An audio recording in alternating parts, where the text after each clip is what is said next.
Hello and welcome to my channel. I hope you enjoy this story. I'm going to try and upload a new story each day. The Eldritch Expedition. Chapter 1 Arrival. Holly Arnold peered over the edge of the small boat as it cut through the misty waters of the English Channel. The Isle of Wight, with its rugged cliffs and dense, foreboding forests, loomed ahead. Holly, an archaeologist with a passion for lost civilizations, had been invited to join a team of explorers on an expedition to uncover the secrets of a rumored ancient civilization. Little did she know their journey would lead them into the heart of a dark and terrifying mystery. As they docked at a secluded cove, Holly and the rest of the team, comprising Dr. Alan Carter, the expedition leader and a renowned historian, Emily Green, a brilliant linguist, and Marcus Thompson, a rugged survivalist, disembarked and began unloading their equipment. The air was thick with anticipation, and an eerie silence hung over the island, broken only by the distant calls of seabirds. "Welcome to the Isle of Wight," Dr. Carter said, his voice tinged with excitement. "Our mission is to uncover the secrets of the ancient civilization that once thrived here. The locals speak of a lost city hidden deep within the island's forests. Legend has it that this city is cursed, but we're here to separate fact from fiction." Chapter 2 The Forest Path. The team set off into the dense forest, guided by an old map Dr. Carter had acquired from a local antiquarian. The map was said to lead to the ruins of the lost city known as Eldoria. Holly couldn't shake the feeling of being watched as they trekked deeper into the woods. Shadows danced among the trees, and strange whispers seemed to echo through the foliage. Hours passed, and the forest grew darker and more oppressive. The team finally reached a clearing, where the remnants of ancient stone structures jutted out from the earth. Holly's heart raced as she approached one of the ruins, her fingers tracing the intricate carvings on weathered stone. "This is it," she whispered, her voice trembling with awe. Eldoria, Chapter 3 The Discovery. The team set up camp near the ruins and began their investigation. Holly and Emily meticulously documented the carvings and symbols, while Dr. Carter and Marcus explored the surrounding area for further clues. As night fell, the forest seemed to come alive with an otherworldly energy.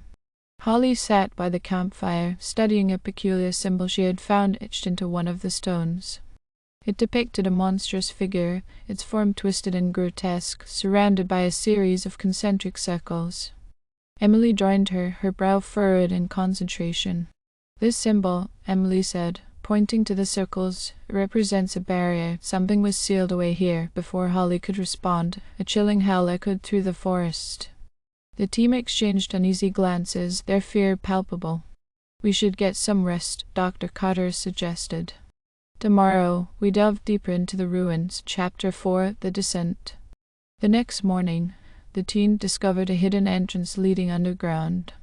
They descended into the darkness, their flashlights casting eerie shadows on the damp stone walls. The air grew colder, and the sense of dread intensified with each step. The passageway led to a vast chamber, its walls adorned with more carvings of the monstrous figure. In the center of the chamber stood a massive stone altar covered in strange, dark stains. Holly's breath caught in her throat as she approached the altar, a sense of impending doom washing over her.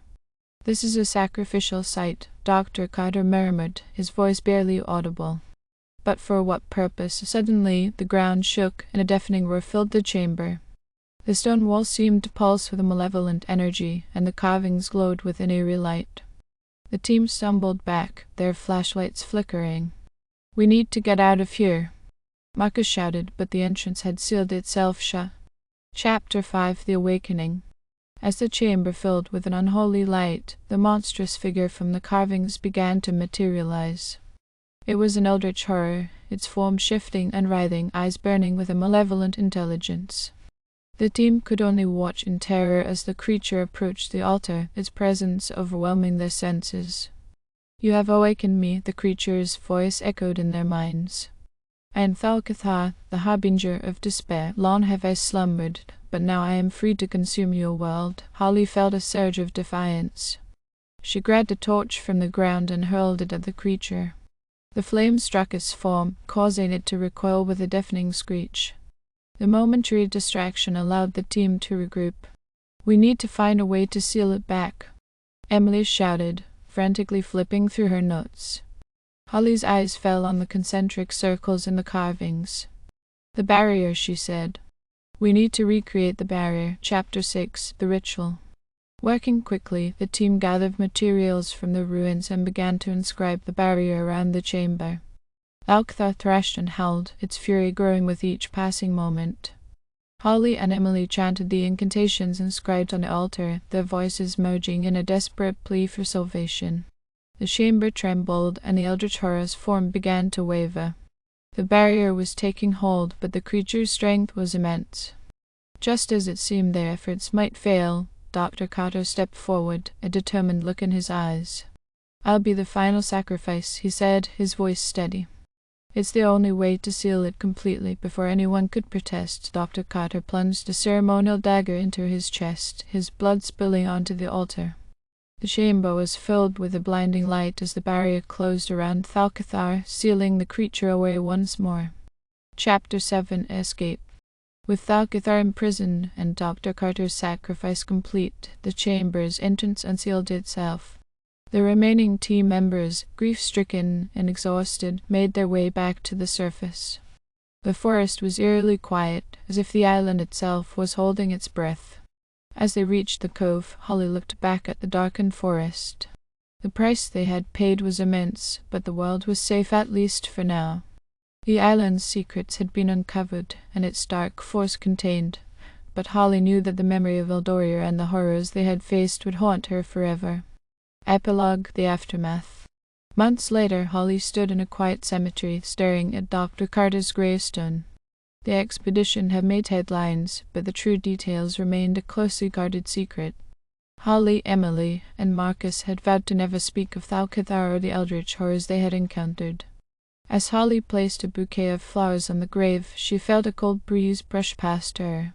She glanced around, the shadows lengthening as the sun dipped below the horizon. The Isle of Wight was far behind her, but the darkness they had faced would always be a part of her. And somewhere deep within the earth, Thalcathar waited, dreaming of the day it would break free once more. Chapter 8: Echoes of the Past. Holly couldn't shake the memories of the expedition. The world had returned to its routine, but the experience had left a permanent mark on her. She found herself drawn to research, digging into ancient texts and forgotten lore, trying to understand more about Thalcathar and the civilization of Eldoria. Late one night, while poring over a dusty tome in her small London apartment, Holly came across a passage that made her blood run cold. It spoke of Thalcathar's return and the signs that would herald its awakening. Chillingly, some of these signs had already started to manifest around the world: unnatural storms, strange disappearances, and whispers of shadows in the dark. Determined to prevent another catastrophe, Holly reached out to Emily and Marcus. They agreed to meet in a small, discreet cafe in the heart of the city. As they discussed the new findings, the gravity of the situation settled in. The world was once again under threat, and they were the only ones who truly understood what was coming. Chapter 9: Gathering Allies. Realizing they needed more help, the trio sought out experts who could assist them. They enlisted the aid of Dr. Jonathan Whitmore, an occult scholar with a deep knowledge of ancient rituals, and Sarah Matthews, a paranormal investigator known for her unorthodox but effective methods. Together, the new team began to piece together the puzzle. They discovered that Thalcathar had cultists dedicated to its worship, individuals who were working to weaken the barrier and free their Dark Master. The cult had infiltrated various levels of society, their influence spreading insidiously. The team decided to track down the cultists and stop their plans. Their journey took them across the globe, from the catacombs of Paris to the jungles of South America, each location revealing more about the cult's nefarious activities and the ancient law surrounding Thalcathar.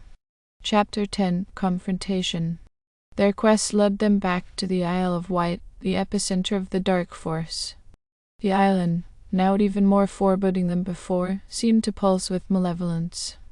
The team discovered that the cult was preparing for a final ritual to shatter the barrier and release Thalcathar. As they infiltrated the cult's hidden sanctuary deep within the island, they encountered horrors that tested their resolve: twisted creatures, phantoms of the past, and the lingering presence of Thalcathar itself. The air was thick with the stench of decay and the whispers of the damned. In a climactic battle, the team fought desperately against the cultists. Holly, Emily, Marcus, Jonathan, and Sarah used their combined knowledge and skills to disrupt the ritual.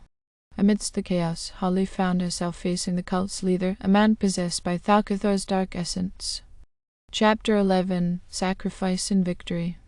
As the battle raged, Holly realized that the only way to permanently seal Thalcathar was to destroy the ancient altar they had once used. But doing so required a powerful sacrifice. With a heavy heart, Holly knew what she had to do. She signaled to her friends, and they created a diversion, allowing Holly to reach the altar. Reciting the ancient incantation they had discovered, she plunged a ceremonial dagger into the altar's heart. The ground shook violently, and the barrier began to reform, but Holly felt her life force being drained in the process. Her friends, realizing what was happening, fought their way to her. With a final, desperate push, they managed to destroy the altar, the resulting explosion of energy consuming the cultists and sealing Thalcathar away once more. Chapter 12: Aftermath. Holly awoke in a hospital, her body weak but alive. The sacrifice had not claimed her life, but it had left her scarred and changed. The team had survived, their bonds forged stronger by the ordeal. The world was safe again thanks to their bravery and determination. In the following months, Holly and her friends continued to watch for signs of Thalcathar's influence, vowing to remain vigilant. They knew that evil never truly died, but as long as they stood together, they would be ready to face whatever darkness came their way. Epilogue: Legacy. Years later, Holly returned to the Isle of Wight, now professor of archaeology and occult studies. She led a new generation of students, teaching them about the dangers and wonders of the past. She had written a book about their experiences, though she left out the darkest details, preferring to protect the world from the full horror of Thalcathar. Standing at the edge of the forest, Holly looked out at the island with a mixture of sorrow and determination. The shadows seemed less threatening now, but she knew they were always there, lurking just beyond the edge of the light. As she turned to leave, Holly whispered a silent promise to Dr. Carter and all those who had fought and sacrificed to keep the world safe. They would never be forgotten, and their legacy would continue through her and those she inspired. The Isle of Wight remained a place of mystery and danger, but it was also a testament to the resilience and courage of those who dared to confront the darkness. And as long as there were people like Holly Arnold, the world would have a fighting chance against the eldritch horrors that sought to consume it. Thank you for listening. I hope you enjoyed this story. Please don't forget to like, and even better, like and subscribe. Thank you very much, and I hope you have had or have a great day.